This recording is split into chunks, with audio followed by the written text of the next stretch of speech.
अस्सलाम वालेकुम।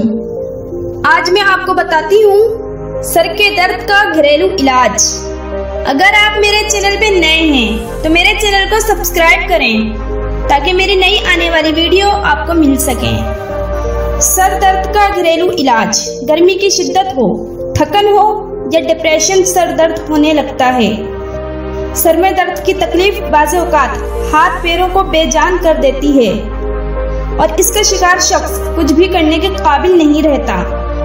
यहाँ तक कि किसी दवा या कुदरती तरीके से सर दर्द खुद ही कम हो जाए। सर दर्द का बार बार होना आंखों के अमराज की अलामत हो सकता है। आम मामूल के मुताबिक फौरन सब लोग 2 गोलियां निगल लेते हैं, जबकि इसका हल आपके घर में ही मौजूद है। 1 कप पानी में पुदीने की चंद पत्तियां और 1 छोटा टुकड़ा दालचीनी डालकर 2 उबाल आने तक पकाकर छानकर पी लें।